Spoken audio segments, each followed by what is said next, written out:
সবাইকে আরও একবার অগ্রিম ঈদের শুভেচ্ছা। নিশ্চয়ই খুব ভালো আছেন। রিসেন্টলি বাংলাদেশ মার্কেটে কিন্তু 12 থেকে 15 হাজার টাকায় অনেকগুলো স্মার্টফোন লঞ্চ হয়েছে। তো সেই স্রোতে আমাদের দেশি ব্র্যান্ড ওয়ালটনও নতুন একটি স্মার্টফোন লঞ্চ করে দেয়, ওয়ালটন S8 মিনি। এই মোবাইল ফোনটা নিয়ে মোটামুটি মার্কেটে একটা ভালো হাইপ আছে, কারণ এই স্মার্টফোনের দাম এবং স্পেক সেগুলো আমাদেরকে আকৃষ্ট করছে অবশ্যই। এটার অফার প্রাইসটা ছিল 12,500, রেগুলার প্রাইস হলো 14,000 টাকা। এটাতে আমরা দেখছি 14,000 টাকায় ফুল এইচডি প্লাস রেজলিউশনের ডিসপ্লে রয়েছে, রেয়ারে কোয়াড ক্যামেরা সেটআপ, যেখানে আমরা আলট্রাওয়াইড সেন্সরও পাচ্ছি, আবার ফ্রন্ট ফেসিং ক্যামেরা আমরা দেখছি 4K তে ভিডিও রেকর্ড করা যায়, ইভেন রেয়ারের ক্যামেরাতেও। স্ন্যাপড্রাগনের প্রসেসর রয়েছে, তারপরে এখানে ব্যাটারি আমরা পেয়ে যাবো 5000 mAh আর 18 ওয়াটের চার্জার। তো এই সমস্ত বিষয়গুলো আমাদেরকে আকৃষ্ট করবে, খুবই স্বাভাবিক যখন আপনি 12,500 বা 14,000 টাকায় পেয়ে যাচ্ছেন, রাইট? তবে এই স্মার্টফোনটা আমরা তো এই কয়েকটি দিন ব্যবহার করলাম, তো আমাদের অভিজ্ঞতাও রয়েছে এবং আমরা জানি সব কিছু এখানে ভালো নেই। যেমনটা আপনি দেখছেন, অনেক সময় আমরা যা দেখি সব কিছু হয়তো সেরকমটা হয়ও না। সো যাদের বাজেট ওই যে 14-15 হাজার টাকার মতো রয়েছে এবং এই স্মার্টফোনটা আপনার চয়েসে আছে, তারা অবশ্যই আজকের ভিডিওটি ফুল দেখে নেবেন। সেই ক্ষেত্রে আপনার ডিসিশন মেকিংয়ে সুবিধা হবে অবশ্যই।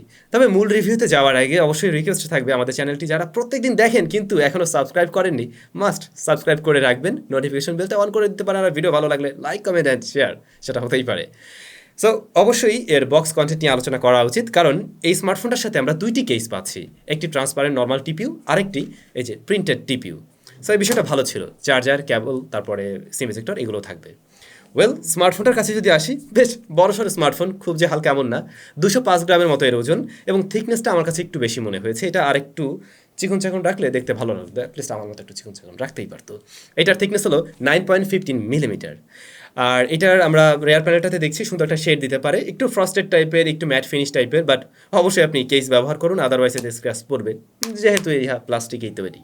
রেয়ারের ডিজাইনটাতে যদি আমরা দেখি, এখানে ক্যামেরা মডিউলটা একটু ছোট লাগছে না? আর একটু বড় রাখলে মনে হয় আরও বেশি যেত এটার সাথে। ফিঙ্গারপ্রিন্ট স্ক্যানারটা আমার কাছে একটু উপরে লেগেছে, যদি ফিঙ্গারপ্রিন্ট স্ক্যানার প্রসঙ্গে বলি, এখানে এটা মোটামুটি ফাস্ট এবং অ্যাকুরেট, তবে একটু অ্যানিমেশন ডিলে আছে। আর পোর্টস বাটন, আমরা রাইট সাইডে হোম বাটন দেখবো, তার উপরে ভলিউম রকার, যদিও এই দুইটা বাটনেই একটু উপরে মনে হবে। ভালো বিষয়, এতে সেকেন্ডারি নয়েজ ক্যান্সেলেশন মাইকটিও রয়েছে। লেফট সাইডে ডেডিকেটেড সিম কার্ড স্লট, নিচে থাকছে USB type C port, primary microphone, speaker grill. ডিজাইনে আমি আর সময় নেব না, চলে আসছি ডিসপ্লে সেকশনে। এই স্মার্টফোন কেনার পিছনে অন্যতম একটা রিজন হতে পারে ডিসপ্লে সেকশনটা। এটা ডিসপ্লে সাইজ হলো 6.53 ইঞ্চ, যা ফুল এইচডি প্লাস রেজলিউশনের এবং এটা LTPS প্যানেল, তবে রেগুলার রিফ্রেশ রেটের। যেহেতু ফুল এইচডি প্লাস রেজলিউশনের, আমাদের অনেকেরই ইচ্ছে হয় এরকম বাজেটে একটা ফুল এইচডি প্লাস রেজলিউশনের ডিসপ্লে ব্যবহার করব, তো সেটা আপনি এখানে পেয়ে যাচ্ছেন। কালার নিয়ে বলতে গেলে এটা অলমোস্ট অ্যাকুরেট কালার দেওয়ার ট্রাই করে, বাট আরেকটু কন্ট্রাস্টি, আরেকটু যদি স্যাচুরেটেড কালার দিত, সেই ক্ষেত্রে এটা দেখতে মনে হয় আরও বেশি ভালো লাগতো। একটু ওয়াশড আউট লেগেছে আমার কাছে। এমনিতে ব্রাইটনেস ইনডোরের জন্য আমরা ঠিকঠাক পেয়েছি, আউটডোরেও মোটামুটি ওকে, তবে একদম ডিরেক্ট সানলাইট আপনার মনে হতে পারে হ্যাঁ একটু এদিক ওদিক বাঁকা করে দেখতে হয়, এই আর কি।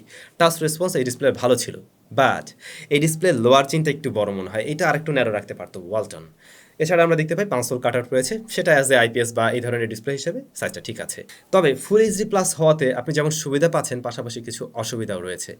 এই ফুল এইচডি প্লাস মানেই এখানে কিন্তু পিক্সেলের সংখ্যা বেশি, এবং এতে যে প্রসেসর রয়েছে সেই প্রসেসর বা এরকম বাজেট সেগমেন্টে আমরা যে প্রসেসরগুলো পেয়ে যাই, সেগুলো যখন এই ধরনের ফুল এইচডি প্লাস রেজলিউশনের ডিসপ্লেকে হ্যান্ডেল করতে যায়, তখন কিন্তু ওভারঅল ইউআই এর উপরে আমরা একটা প্রেশার পড়তে দেখি, যেটা এই স্মার্টফোনে লক্ষণীয় ছিল। যেমন ধরুন, এই প্রসেসরটা দিয়ে যদি স্মার্টফোনটাতে 720p রেজলিউশনের ডিসপ্লে দেওয়া হতো, তাহলে আমরা স্মুথনেসটা আরেকটু বেশি পেতাম, এবং তখন হয়তো এখানে 90 হার্জও দেওয়া যেত। আর থেকে ডিসপ্লে প্রোটেকশন, এই ব্যাপারটা আমি 100 শিওর না। অনলাইন থেকে দেখলাম রেইনবো প্রোটেকশন রয়েছে, বাট নট শিওর, আপনি অবশ্যই একটা গ্লাস প্রোটেক্টর ব্যবহার করবেন। আমরা পারফরমেন্স সেকশনে আসি। স্মার্টফোনটাতে Qualcomm Snapdragon 665 এই SoC রয়েছে, যার গ্রাফিক্সের সঙ্গে পাওয়ার করছে Adreno 610। এইটা 2 ইয়ার্স আগের একটি প্রসেসর, এবং এরকম বাজেট সেগমেন্টে আরও বেশ কিছু স্মার্টফোনে আমরা অলরেডি ব্যবহার হতে দেখছি। আপনি যদি ডে টু ডে ইউজেসের কথা বলেন, সেই ক্ষেত্রে আপনি কাজ চালাতে পারবেন, ইভেন মাল্টিটাস্কিংয়েও এটা মোটামুটি হ্যান্ডেল করতে পারে। এই স্মার্টফোনটাতে কিন্তু আমরা LPDDR4X এর 4GB র্যাম পাচ্ছি এবং স্টোরেজ 64GB, তবে মেমোরি কার্ডও ব্যবহার করতে পারবেন। For the first time Walton এই স্মার্টফোনটিতে VSmart OS ব্যবহার করেছে। আমরা এই ইউআই এর আগে ওয়ালটনের কোনো স্মার্টফোনে ব্যবহার হতে দেখিনি, ইভেন আমি নিজে অন্য কোনো স্মার্টফোনে আসলে ব্যবহার করিনি। পার্সোনালি আমার কাছে এটা বেশ ভালোই লেগেছে, এবং এটা যথেষ্ট কাস্টমাইজেবল। আর নোটিফিকেশন প্যানেলটা আপনার কাছে ভালো লাগবে, ইভেন অ্যাপ ড্রয়ার, এভরিথিং আপনার কাছে মনে হবে ওয়ালটনের আগের ফোনগুলোর চাইতে এখানে বেশ রকমের পরিবর্তন আপনি পাবেন ইউজার ইন্টারফেসে আর কি। এই রেঞ্জের অন্যান্য স্মার্টফোনের সাথে কম্পেয়ার করতে গেলে এর ইউআই স্মুথনেস অলমোস্ট কাছাকাছি, তবে আমার যা মনে হয় এই ইউআইটা আরও বেটার পারফরমেন্স করতো যদি কিনা এখানে আমরা এইচডি প্লাস রেজলিউশনের ডিসপ্লে দেখতাম। এমনিতে রেগুলার কাজবাজ এটা দিয়ে ঠিকঠাক করা যাচ্ছিল অ্যাপ ওপেন ক্লোজে। আমি কিছুটা ডিলে লক্ষ্য করেছি, বাট অনেক আহামরি ডিলে এবং আটকে যাওয়ার মতো সমস্যা কিন্তু এতে আমরা পাইনি। গেমিংয়ের প্রসঙ্গে আসলে আমি শুরুতেই বলবো এই স্মার্টফোনটা গেমারদের জন্য, বা যারা আসলে ওই 14-15 হাজার টাকার মধ্যে একটি ফোন কিনতে চান যারা দেখে গেমিংই করবেন, তাদের জন্য আসলে এটা রিকমেন্ড থাকবে না। কারণ আমরা এতে পাবজি প্লে করি, পাবজি যেটা দেখলাম একদমই আটকে যাচ্ছিল, চলে না এক প্রকার, আসলে চলে না বললেই হয়। কারণ আপনি যখন অ্যাকশন মোমেন্টে যাবেন দেখবেন একদম ফ্রিজ হয়ে দাঁড়িয়ে আছেন। সো এটা দিয়ে পাবজি খেলার চিন্তা ভাবনা করলে সেটা হবে না এক প্রকার। অ্যাসপালস 9 ওইটা মোটামুটি চলছিল, প্রথম দিকটাতে আমরা কিছুটা ল্যাগ পেয়েছি, তবে নাও ভালো চলছে। আর সিউডি সেটা রেজাল্টটা এটাতে ঠিকঠাক ছিল। এটা আসলে আরও কম দামি স্মার্টফোনেও বেশ ভালোই চলে। তবে আমি বলবো আসলে গেমিংয়ের জন্য এই স্মার্টফোনটা ভালো হবে না, ডিসেন্টের চাইতেও একটু নিচে থাকবে এর পারফরমেন্স। কিন্তু এটাও ট্রু, সবাই তো আসলে গেমিংয়ের জন্য ফোন কিনে না। কেউ কেউ রয়েছে যারা রেগুলার ব্যবহারের জন্য একটা ফোন কিনে থাকে, তার হয়তো ওই যে ডিসপ্লেটা ভালো লাগবে, হ্যাঁ তাদের জন্য এটা ঠিক আছে। আরও কয়েকটা বিষয় জানিয়ে রাখছি, এতে কিন্তু জাইরো সেন্সরটি রয়েছে, তারপরে আপনি জি ক্যামের সাপোর্ট পাবেন, দেন ইউএফএস 2.1 হলো এর স্টোরেজ সলিউশন। ক্যামেরার সেকশনে এসে আমরা এর সেট আপ নিয়ে অবশ্য সকলেই বলবো ভালো সেট আপ আছে, set up not quality. Set up এখানে আমরা দেখতে পাই 16 মেগাপিক্সেলের main shooter, 8 megapixel ultra wide sensor এবং 2 মেগাপিক্সেলের ডেপথ, 2 মেগাপিক্সেলের ম্যাক্রো, ফ্রন্ট ফেসিং ক্যামেরায় 13 মেগাপিক্সেলের শুটার, বোথ সাইডের ক্যামেরায় ভিডিও রেকর্ড করা যাবে 4K-তে। সো এই সেট আপ শুনলে যে কারোরই পছন্দ হয়ে যাবে, এবং 14,000 টাকা যখন আপনি এটা পেয়ে যান, ওয়াও জোস তো ব্যাপারটা, এরকমই তো।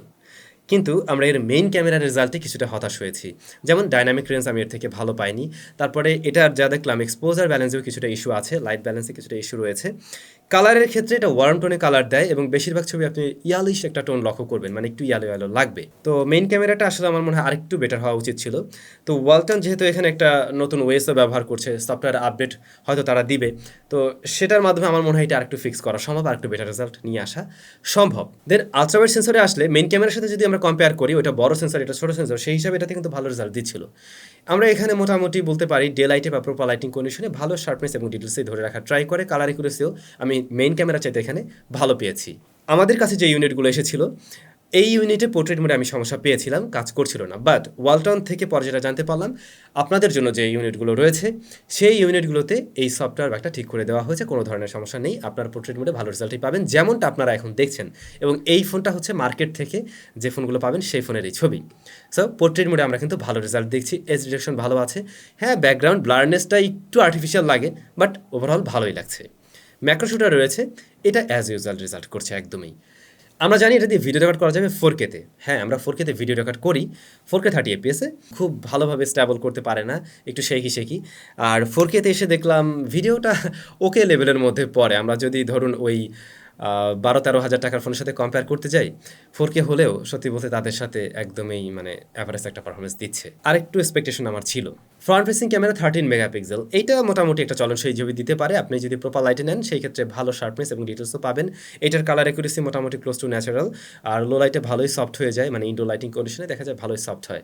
এবং এখানে আপনারা ফ্রন্ট ফেসিং ক্যামেরার ভিডিও স্যাম্পলও দেখছেন, ওই অলমোস্ট রেয়ার ক্যামেরার মতোই বলা যায়। সো ক্যামেরা নিয়ে যদি ফাইনালি বলতে হয়, ক্যামেরার সেটআপটা খুবই ভালো, কিন্তু ক্যামেরা কোয়ালিটি আরেকটু বেটার করা সম্ভব হতো, এবং যদি সফটওয়্যার আপডেটের মাধ্যমে সেটা সম্ভব হয় তাহলে অবশ্যই সেটা করা উচিত হবে। স্মার্টফোনেতে পাওয়ার দেওয়ার জন্য ব্যাটারি রয়েছে 5000 mAh, আর আপনি বক্সে পেয়ে যাবেন 18 ওয়াটের চার্জার। তো ব্যাটারি এবং চার্জার এই সেটআপটাও আমার কাছে এই বাজেটে ঠিকঠাক লেগেছে, এবং এর থেকে ব্যাকআপ আপনি হেভি ইউজার হয়ে থাকলেও দিন শেষে একবার চার্জ করলেই চলবে। একদিন এটা চালানো যায় ইজিলি। স্পিকারের প্রসঙ্গ আসলে এটাতে আমরা একটা স্পিকারই পাবো লাউড স্পিকার হিসাবে। ভলিউম লেভেল ঠিক আছে, এবং ফুল ভলিউমে আমাদের ডিভাইস থেকে হালকা একটু ডিস্টরশন পেয়েছি, তবে সাউন্ড বেশ ক্লিয়ার, বেশ ডিটেলে সাউন্ড দিতে পারে, সাউন্ড কোয়ালিটি নিয়ে সন্তুষ্ট থাকবেন। আর এয়ারপিসের সাউন্ড আমরা ঠিকঠাক পেয়েছি। এছাড়া বাকি তো মনে হয় মোটামুটি সব কিছুই বলে ফেলছিলাম, প্রয়োজনীয় সেন্সর সব কিছুই আছে। সো ফাইনালি যদি দুইটা পার্ট করে ফেলি, এর ল্যাকিংস এবং ভালো দিক, কম কী ছিল? কম থাকার মধ্যে আমি বলবো এই স্মার্টফোনটাতে যদি কি না ক্যামেরা সেকশনটাতে আরেকটু ইম্প্রুভমেন্ট আনা হতো, তাহলে অবশ্যই আমাদের সকলের জন্য একটা ভালো প্যাকেজ হিসেবে থাকতো। দেন ডিসপ্লের লোয়ার চিনটাতে আমরা দেখছি একটু মোটাসোটা, এটা আরেকটু ন্যারো রাখলে এই ডিসপ্লেটা দেখতে ভালো লাগতো, তবে এটা কোনো বড় সমস্যা না। তারপরে এই যে দুইটা বাটন পজিশন, এই দুইটাতে একটু ঝামেলা আছে, আর এই সেন্সরটা একটু উপরে, এইটা মোটামুটি ফাস্ট কিন্তু একটু ডিলে করে অ্যানিমেশনে।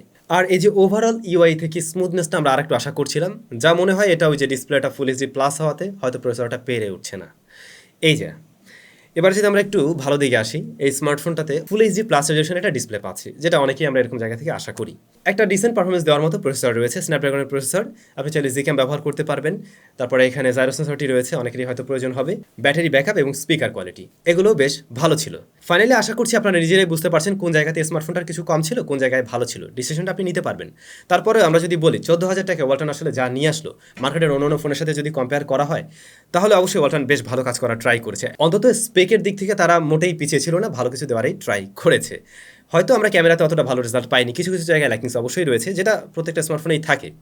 এখন এইটা আসলে আপনার উপরেই ডিপেন্ড করবে, আপনার প্রয়োজন কোথায় কোথায় রয়েছে সেভাবে চিন্তা করে আপনি হয়তো একটা ডিসিশন নিতে পারবেন। যদি মনে হয় এইটার যে সমস্ত ভালো দিকগুলো রয়েছে সেগুলোই আপনার দরকার ছিল, দেন অবশ্যই আপনি নিতে পারেন। আর যে বিষয়গুলোতে কম ছিল, আপনার যদি ওগুলোই প্রয়োজন হয়, তাহলে ডেফিনেটলি আপনি অন্য কিছু খুঁজবেন, সেটাই তো স্বাভাবিক। তবে আপনাদের কাছে কেমন লেগেছে অবশ্যই কমেন্ট করে জানাবেন, এবং ওয়ালটনের সম্বন্ধে যদি আপনাদের কোনো সাজেশন থাকে সেটাও কমেন্ট করে জানাতে পারেন। ভালো থাকবেন, সুস্থ থাকবেন। অবশ্যই দেখা হয়ে যাবে স্যামজনের নতুন ভিডিওতে।